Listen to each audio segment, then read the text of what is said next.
শুনতে পাচ্ছি।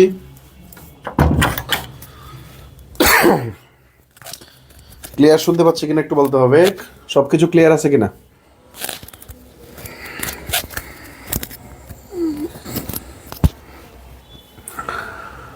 সবকিছু ক্লিয়ার আছে কিনা? ওয়ালাইকুম আসসালাম। লাকি আছে, রাব্বি মিয়া আছে, মহসিন, আর কি আছে?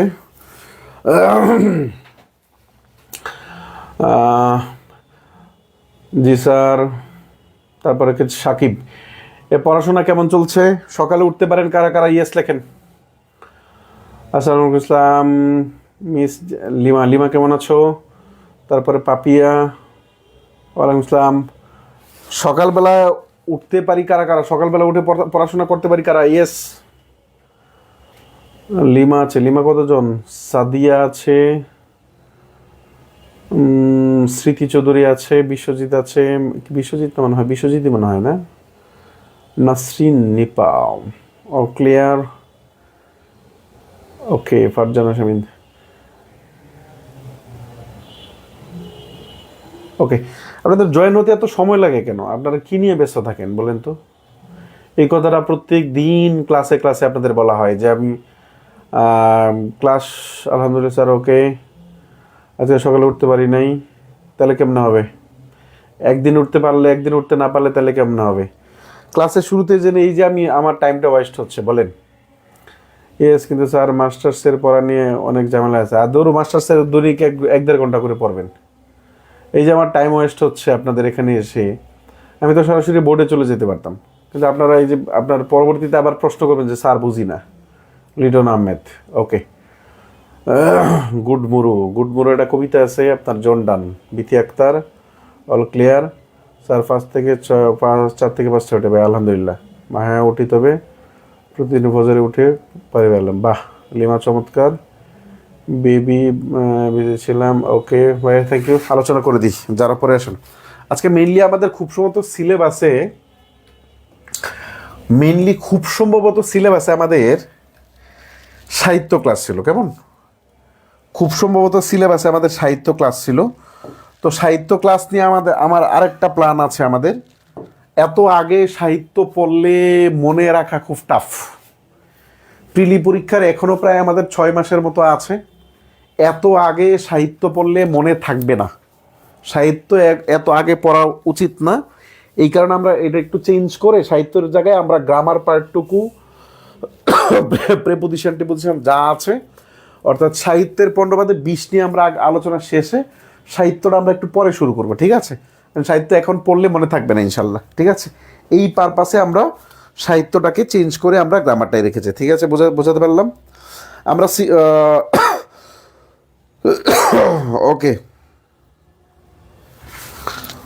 ঠিক আছে। প্রতিদিন যে স্পেলিং সিনোনিম পড়তে সেগুলো কোথা থেকে পড়বে? স্পেলিং যেখান থেকে পড়তে বলছে, আপনাদের বই পাইছেন না? বই পাইলে বই থেকে পড়বেন। আজকে সবার বই চলে গেছে। এবং হোয়াটসঅ্যাপ গ্রুপে একাধিকবার শূন্য থেকে ইংরেজি গ্রামার কোর্সের সিনোনিম, অ্যান্টোনিম, ফ্রেজিডিয়াম, প্রেপোজিশন, স্পেলিং এগুলো সব দেওয়া হয়েছে। আপনাদেরকে বলছি দুইটা জায়গা থেকেই পড়তে, ঠিক আছে? ওকে, আমরা বাট নিয়ে আলোচনা করব। আমরা গত ক্লাসে আমরা আলোচনা করার পরেই একটা আলোচনা দিয়ে আমরা অনেকগুলো প্রশ্ন সলভ করে ফেলছিলাম, তাই না? আজকেও আমরা কিছু আলোচনা করব ইনশাআল্লাহ। এর মাধ্যমে আমরা অনেকগুলো কোশ্চেন সলভ করতে পারবো ইনশাআল্লাহ, ঠিক আছে? ওকে, আমরা একটু বাট শব্দটাকে লিখবো। আমরা খাতায় লিখবো প্রথমে বাট। আমরা শুধু একটা লিখবো না, এটা দ্বারা অনেক কিছু শেখা হয়ে যাবে ইনশাআল্লাহ। খাতায় লিখবো বাট, এরপর লিখবো প্রথমে 1 নাম্বার সেন্টেন্স এর শুরুতে বাট থাকলে তা ভার্ব হয় ও সেন্টেন্সটি ইম্পারেটিভ সেন্টেন্স হয়। ইম্পারেটিভ সেন্টেন্স হয়। আজকে ক্লাসে আপনাদের উপস্থিতি এত কম কেন? বলেন তো? উপস্থিতি তো অনেক কম। এত উপস্থিতি কম কেন? এটা তো ভালো লক্ষণ না, এটা তো খারাপ লক্ষণ। এটা তো ভালো লক্ষণ না, এটা তো খারাপ লক্ষণ। উপস্থিতি এত কম কেন? এটা তো খুবই বাজে লক্ষণ। খুবই বাজে লক্ষণ। আপনি ভাবছেন যে আপনি এই সময় বাসায় পড়ে ফেলবেন, বা আপনি যা খুব টেনে টেনে, না, এটা পসিবলই না। আপনার live class is live class. হ্যাঁ, এটার বিষয়ে কঠোর নির্দেশনা আসতেছে, ঠিক আছে? 1 নাম্বার লেখা সেন্টেন্স এর শুরুতে বাট থাকলে, এই বাট শব্দের অর্থ হচ্ছে কিন্তু, কিন্তু করা অথবা আপত্তি করা। আমরা জানি কোনো সেন্টেন্স যদি ভার্ব দিয়ে শুরু হয়, সাধারণত কোনো সেন্টেন্স ভার্ব দিয়ে শুরু হলে ওটাকে ইম্পারেটিভ সেন্টেন্স বলা হয়। এই কোশ্চেনটা হচ্ছে এমপিকিউ, মানে আপকামিং কোশ্চেন। ভার্ব দিয়ে সেন্টেন্স শুরু হলে ওই সেন্টেন্সটা সাধারণত ইম্পারেটিভ সেন্টেন্স হয়। ভার্ব দিয়ে শুরু হলে ওই সেন্টেন্সটা সাধারণত কি হয়? ইম্পারেটিভ সেন্টেন্স হয়। বুঝাতে পারলাম? পরীক্ষায় যেটা আসছে, যেমন but me no birds, but me no birds. বুঝাইতে পারলাম? খুব খেয়াল করেন।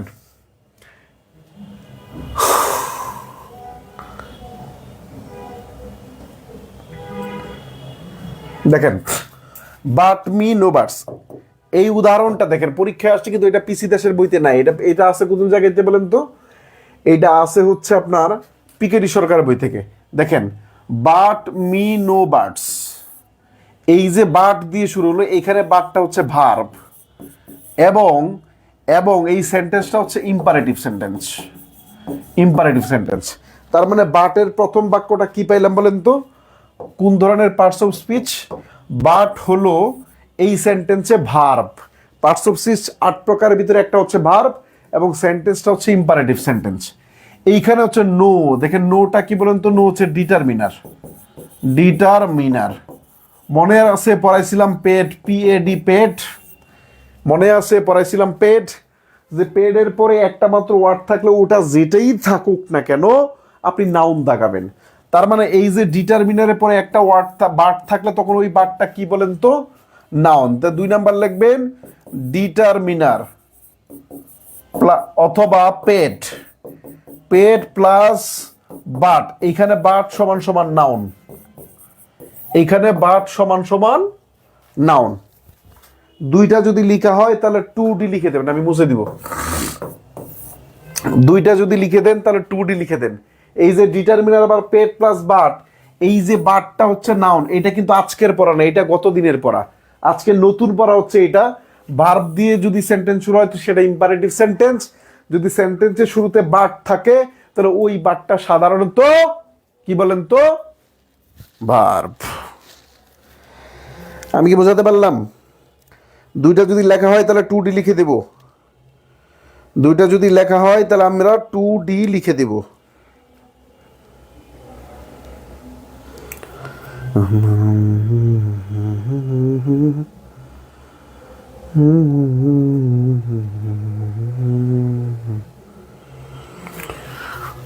ওকে, এর পরবর্তীতে আলোচনা, এর পরবর্তী আলোচনা লেখেন,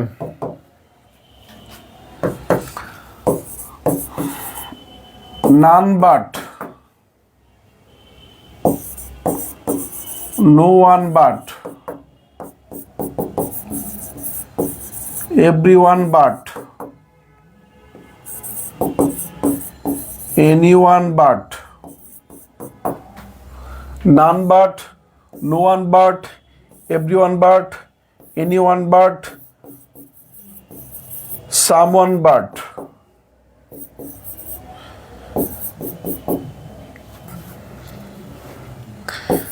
cannot but, এই যে এইখানকার যত বাট আছে সকল বাট হচ্ছে প্রেপোজিশন। প্রেপোজিশন সাধারণত বাটের পরে যদি নাউন অথবা নাউন ফ্রেজ থাকে অথবা প্রোনাউন থাকে, অথবা কি থাকে? প্রোনাউন থাকে, এবং সেটা যদি ছাড়া বা ব্যতীত অর্থে বোঝায়, ছাড়া বা ব্যতীত অর্থ বোঝায়, তখন সেই ক্ষেত্রে বাট হচ্ছে কি বলেন তো? প্রেপোজিশন। না আপনার এত টেনশন দরকার নাই, যেই 5টা লিখে দিছে এই 5টার বাইরে পরীক্ষায় থাকবে না। হয় নান বাট, অথবা নো ওয়ান বাট, অথবা এভরি ওয়ান বাট, অথবা এনি ওয়ান বাট, অথবা সাম ওয়ান বাট, অথবা ক্যান নট বাট, অথবা কুড নট বাট। এই যে যত প্রকার বাট আছে, এখানকার বাটটা প্রেপোজিশন, এখানকার বাটটা প্রেপোজিশন, এখানকার বাটটা প্রেপোজিশন, এখানকার বাটটা প্রেপোজিশন, এখানকার বাটটাও প্রেপোজিশন, এখানকার বাটটাও প্রেপোজিশন।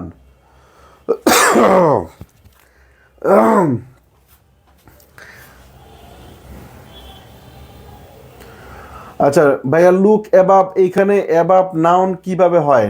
অ্যাবাভ নাউন না তো, অ্যাবাভ অ্যাডভার্ব।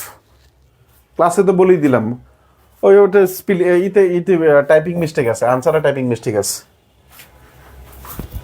আমি ক্লাসে বলে দিলাম অ্যাডভার্ব, তাহলে নাউন কেন হবে? এই বলেন, শেষ হইল কি না? প্রেপোজিশন বুঝতে পারছেন? প্রেপোজিশন কি বোঝা গেল? প্রেপোজিশন বুঝতে পারলেন?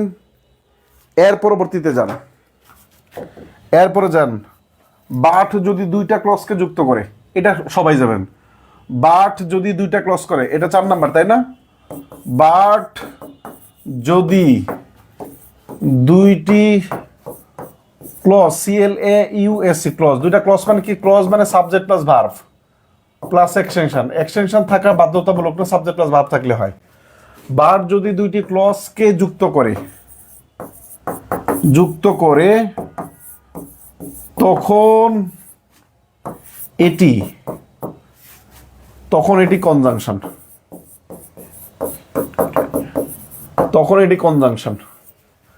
বাট যদি দুইটি ক্লজকে যুক্ত করে, দুইটা ক্লজ বলতে কি বলেন তো? দুইটা ক্লজ বলতে সাবজেক্ট প্লাস ভার্ব। যেমন উই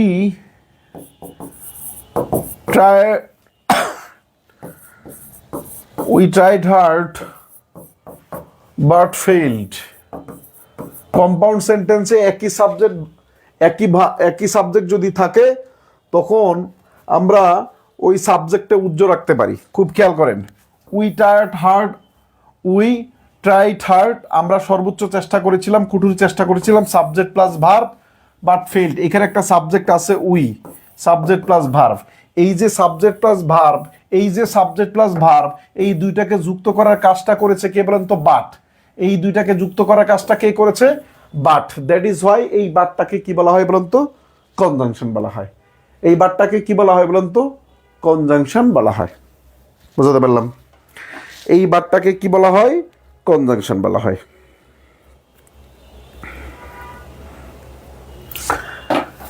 নেক্সট, পরবর্তীতে যান। বাট যখন অ্যাডভার্ব, কি বলেন তো? অ্যাডভার্ব। কখন অ্যাডভার্ব হয়? দেখবেন সাধারণত, আমি দুটো এক্সাম্পল লেখেন। You are but a child. You are but a child. আপনাদের এখান থেকে দেখায়নি, তাহলে আপনার চোখে বাঁধবে আছে কি না। নাউনগুলো অ্যাডভার্ব।